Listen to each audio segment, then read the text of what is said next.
Olá, meus amigos da série Orando Salmos, aqui é a pastora Karina com vocês, mais uma vez, para darmos seguimento a essa parte tão importante e relevante na nossa vida, que é o nosso momento devocional, com a reflexão na palavra de Deus, com oração, né? Nós vamos hoje ao Salmo de número 14, o conteúdo é interessantíssimo, então quero desde já convidar você que está chegando hoje aqui no nosso canal, a se inscrever, ativar o sininho para receber as nossas notificações, o nosso conteúdo, as notificações sobre o nosso conteúdo. E também, gostando do vídeo, quero te convidar a curtir e compartilhar. Todo mundo, né? A maioria das pessoas esquecem de curtir, isso ajuda muito o canal, tá bom? Então, se você puder deixar o seu joinha, vai ajudar bastante o nosso canal aqui, tá? Vamos ao conteúdo do Salmo 14? Vamos lá. Abra a sua Bíblia aí comigo, quem sabe já está nas mãos, né? Você vem para o momento do Orando os Salmos, já vem com a Bíblia nas mãos. E no Salmo 14 você vai encontrar o seguinte: o tolo disse em seu coração, não há Deus. Eles são corruptos, fizeram obras abomináveis. Não há ninguém que faça o bem. Do céu o Senhor olhou para baixo, sobre os filhos dos homens. O Senhor olhou para ver se havia alguns que entendessem e buscassem a Deus. Todos desviaram-se e juntos se tornaram imundos. Não há ninguém que faça o bem. Não há nenhum. Veja, nesses primeiros 3 versículos, nós já conseguimos entender aqui o que o salmista Davi, nós estamos diante de um salmo de Davi, né? O contexto que ele vivenciava. Ele traz para nós a afirmação do tolo. O tolo diz em seu coração, não há Deus. Esses 3 primeiros versículos já indicam aqui a presença de um ateísmo prático e voluntário. O que é isso, pastora? Pessoas que não ignoravam as escrituras, pessoas que não ignoravam os ensinamentos que até então existia sobre Deus, mas que negavam guarida nos seus corações. Pessoas que conheceram a palavra, para nós simplificarmos, pessoas que conheceram a palavra, mas rejeitaram. Por isso o salmista está dizendo, são tolos e afirmam em seu coração que o Senhor não existe. Aí o salmista traz outras características, ele diz, são corruptos, fazem obras abomináveis, não há ninguém que faça o bem. Por quê? Porque se entregaram às suas vãs filosofias, às suas vãs torpezas, doutrinas criadas por eles mesmos, para explicar a existência. Este versículo, que diz, praticaram obras abomináveis e não há ninguém que faça o bem, ainda o versículo 1 está nos dizendo isso, tem uma conexão direta com Romanos, capítulo 1 também, no sentido de que conexão é essa? Ali você vai ver Paulo dizendo que homens conheceram a Deus, mas não o glorificaram como Deus. Estes 2 textos estão falando de corações endurecidos, de pessoas que tiveram acesso, de pessoas às quais o Senhor se revelou, mas em dado momento endureceram o seu coração e negaram a Ele. Então nós precisamos ter um cuidado muito grande com isso. A nossa vida devocional, esse momento em que nós estamos aqui lendo a palavra de Deus, meditando nela e orando, é alimento celestial para nós.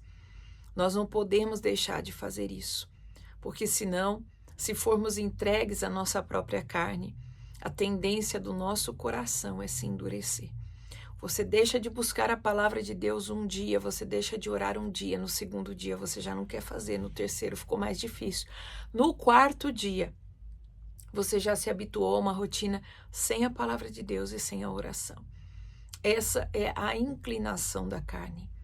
Então é muito importante, assim como você alimenta o corpo físico, você alimentar o seu espírito todos os dias. Porque se o ciclo vicioso que eu acabei de descrever acontece, Um ciclo virtuoso também acontece se você fizer ao contrário. Um dia que você busque a palavra, um dia que você busque em oração, outro dia você vai sentir o desejo de novo, vai fazer novamente, terceiro dia vai ser mais intenso, quarto dia vai ser mais intenso, e assim, quando você se der conta, você está numa cadência, numa vivência com Deus, uma vida cadenciada dentro de um âmbito espiritual agraciado, fazendo seus devocionais, buscando a palavra, buscando em oração e vivendo realmente a presença do Senhor. Veja, o verso 2, verso 1 fala como estavam os homens. O verso 2 fala que o Senhor olha para baixo, do céu o Senhor olha para baixo. Isso significa que o Senhor não ignora o que acontece na terra. E Ele conhece o coração dos homens. A palavra de Deus vai dizer que Jesus sabia, conhecia o que se passava no coração dos homens. E assim o Senhor sempre sabe. Por isso não se angustie. Como diz mais adiante um outro salmo, não te indignes por causa do homem mau. Ou seja, não se angustie. Nós estamos vivendo um tempo muito difícil de valores invertidos, de injustiça sendo praticada. Não se deixe dominar pelo mal. Se indignar, endurecer o seu coração, porque o trabalhar do mal nesse sentido é para isso. É para que você olhe e diga, Deus não está vendo essas coisas? Mas Deus não está acompanhando isso? Deus não está trabalhando naquilo? Não se esqueça. O mundo jaz no maligno, mas aquele que é de Deus, escreveu João, não peca. E por isso o maligno não toca. João não está querendo dizer que nós atingimos um nível de perfeição que não pecamos mais. Nós somos passíveis de erros e de falhas, sim. O que João está querendo dizer é que se você tem buscado a presença de Deus, Deus está trabalhando em você para te aperfeiçoar. Cada vez menos você erra, cada vez mais você acerta. E esse relacionamento com Deus traz uma blindagem. Aquele que é de Deus, o maligno não toca. Então, ainda que aparentemente você esteja sofrendo uma injustiça para cada dia de vergonha, Deus concederá dupla honra, é a promessa da palavra. Ainda que você esteja sendo provado e aparentemente você diga, eu não mereço isso, ou passe pela sua cabeça esse pensamento, Deus não está vendo a minha situação, Ele está vendo, Ele acompanha tudo na terra, mais do que ver, Ele está atravessando junto com você. E no momento oportuno você será aprovado, porque todo mundo que é aprovado é também aprovado, ou melhor, aqueles que vão até o final, né? Todos os que vão até o final numa prova em obediência são aprovados lá no final. E aí o Senhor manifesta o poder, a glória, a graça, resplandece a vitória. Então, seja perseverante, resistente, vamos para frente. Amém? Veja o verso 3, vai dizer que todos esses seres humanos estavam dentro de um caminho de desvio e cada vez mais se tornaram imundos, porque, conforme que diz Romanos 1, se entregaram às suas paixões. E uma vez que eles conheceram a Deus e não glorificaram a Deus, o Senhor os entregou às suas paixões, ou seja, eles não queriam o Senhor. E nós sabemos que só existem dois caminhos. Há aqueles que querem o Senhor, vão ser abraçados por Ele, ajudados a vencer as suas próprias paixões. Mas e os que não querem, pastora? Existem apenas dois caminhos. Se a pessoa rejeita o caminho do Senhor, ela será entregue ao caminho das suas próprias paixões. E aí se multiplicam as torpezas, a maldade, a perversidade, Mas veja, seguindo aqui, no versículo de número 4, todos os trabalhadores não têm conhecimento da iniquidade. Devoram o meu povo como quem devora o pão, e não invocam ao Senhor. Veja só, aqui o salmista fala, todos os trabalhadores não têm conhecimento da iniquidade. Ele está falando sobre os trabalhadores da iniquidade, que uma vez entregues às suas próprias paixões, tornaram-se como homens embriagados, já não se dando conta do nível de malignidade que estavam produzindo, porque o pecado é assim. Ele vai embriagar e a pessoa vai afundando naquele lamaçal sem perceber, né? Entendendo que está tudo bem, tomada de uma cegueira. Por isso é tão importante a intercessão. Você que intercede, você que fala, pastora, eu conheço pessoas nessa condição. Interceda, ore a Deus, apresente essas vidas ao Senhor. Mas parece que essas vidas nunca vão abrir o coração. A nossa função é interceder. O abrir o coração é livre-arbítrio deles.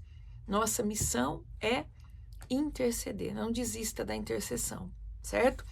E veja só, então o verso 4 vai falar de um tempo em que os ímpios estão devorando e consumindo pessoas. Eles estão praticando canibalismo, comendo essas pessoas? Não. Eles estão devorando com sua maldade, com seus laços, com as suas ciladas. Mas olha que coisa interessante. O verso 5 muda todo esse cenário, porque o salmista fala assim, ali estavam eles em grande temor, porque Deus está na geração dos justos.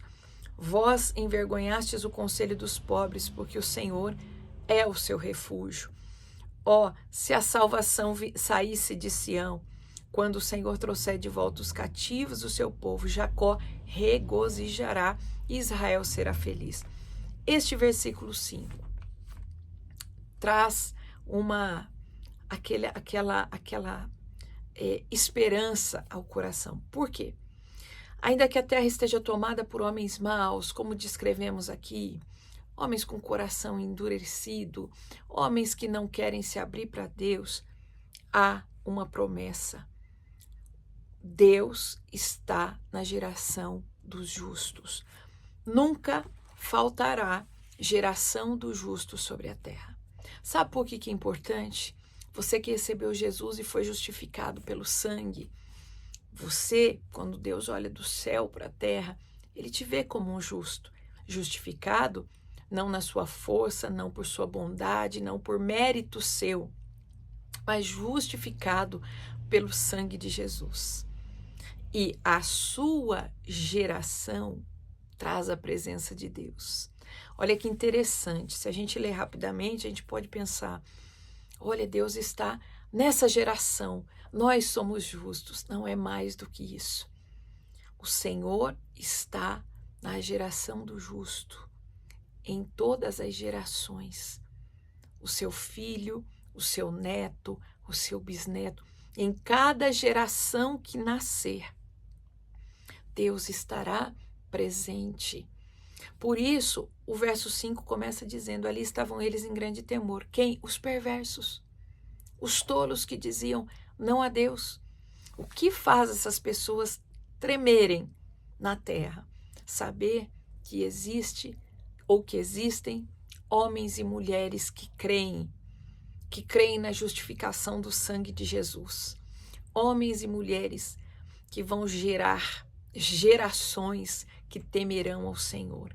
Então, ainda que a iniquidade se multiplique sobre a terra, ou que a geração daqueles que endurecem o coração contra o Senhor, ou em relação ao Senhor se multiplique sobre a terra, jamais faltará geração para o justo, e Deus estará na sua geração.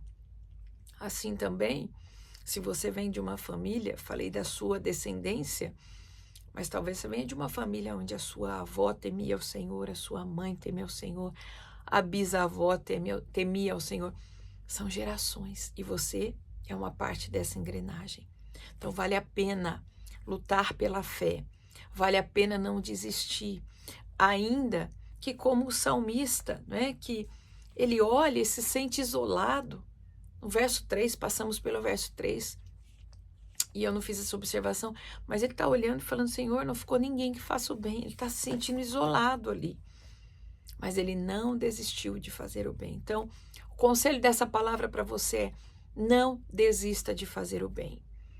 Tá? Retribua sempre com o bem, até aqueles que fazem o mal, retribua com o bem. porque aquele que te dá o galardão, aquele que te recompensa, não é o homem que está na terra, mas é o Senhor que olha do céu, conhece o coração de todos os homens e está atento a todas as coisas. Então eu quero dizer a você, se você vinha indignado, triste, abatido, porque tanta maldade, tanta coisa, pastor, eu estou sofrendo ciladas, eu estou sofrendo lutas, eu estou sendo alvo de armadilhas. Deus está na geração do justo, Deus está com você. E você será mais do que vencedor sobre tudo isso, se não desistir, se permanecer no Senhor. Nós vamos orar agora e eu tenho certeza que Deus estenderá a sua mão, vai te ajudar a atravessar esse momento, vai te dar força para romper essas muralhas, para chegar ao caminho da vitória. Amém? Nosso Deus e nosso Pai, em nome de Jesus eu oro nessa noite sobre a palavra que nos foi dada. Senhor, dá força e graça a cada um dos teus servos para enfrentar o dia mau, para enfrentar os últimos tempos. Paulo alertava Timóteo dizendo, Senhor, inspirado pelo teu Espírito, ele dizia que nos últimos dias sobreviria um tempo trabalhoso, onde os homens seriam maus, seriam perversos, amantes de si mesmos, e sem a tua força, homem algum pode suportar estes dias. Então venha, Senhor, com a tua graça, visitando agora o teu servo, a tua serva, recobrando o ânimo, renovando a esperança, fortalecendo as expectativas, que toda malignidade que tem cirandado ao redor desta pessoa seja aplacada agora em nome de Jesus Cristo. A perversidade, os laços, as ciladas, as armadilhas, na autoridade do nome de Jesus, eu repreendo agora. Aplena o caminho deste teu filho e dessa tua filha, Senhor. Dá a força sobrenatural do teu Espírito a ele e a ela para prosseguir em vitória, Senhor. Alcança, meu Deus, este lar, esta família que se une em oração. Oh Deus, essa pessoa que tem buscado ao Senhor de forma solitária, mas que clama para que o seu lar venha conhecer-te. Venha, Senhor, nesta noite e toca essa família. Os corações que estão endurecidos, nós apresentamos ao Senhor. Tu és o Deus que toca no profundo, no escondido. A tua palavra penetra até a divisa da alma e do espírito. Que o Senhor mova, Senhor, as barreiras, as arestas, e que estes corações sejam alcançados. Nós apresentamos todas essas vidas ao Senhor. Se alguém que assiste esse vídeo estava com seu coração endurecido, havia se deixado contaminar pelas maldades, pelas iniquidades deste mundo, e uma raiz de indignação cresceu dentro desse coração, trazendo amargura. Oh Deus, que essa seja a noite da libertação para essa pessoa, em nome de Jesus, que se quebrem as cadeias da angústia e da amargura, e que a tua presença inunde o quarto, a casa onde esta pessoa está. Que ele seja quebrantado, que ela seja quebrantada novamente, que eles voltem ao primeiro amor em nome de Jesus. Esse é o meu clamor, Senhor. Que a bênção esteja sobre toda essa casa, sobre toda essa família. Se alguém está enfermo, eu quero liberar a palavra de cura em nome de Jesus. Se alguém está cativo, eu declaro libertação em nome de Jesus Cristo. Oramos, meu Deus, e com toda gratidão, agradecemos porque o Senhor é presente. Sua presença, ela é viva, Senhor. Sua presença é real em nossas vidas. Por isso nós te agradecemos. Levantamos a nossa voz na terra para declarar que há Deus, há um único e soberano Deus, o Eterno, o Senhor dos Exércitos, o Altíssimo. O Senhor é o nosso Deus. Por isso agradecemos em nome de Jesus. Amém? Chegamos ao final deste vídeo do Salmo 14. Não esqueça, se gostou, deixe o seu joinha, curte, compartilha com o máximo de pessoas que você puder. E não se esqueça, não saia sem se inscrever em nosso canal e ativar o sininho. Virão outros conteúdos para abençoar a tua vida, tá bom? Um grande abraço, que Deus te abençoe e até o próximo vídeo, se assim Deus permitir. Tchau!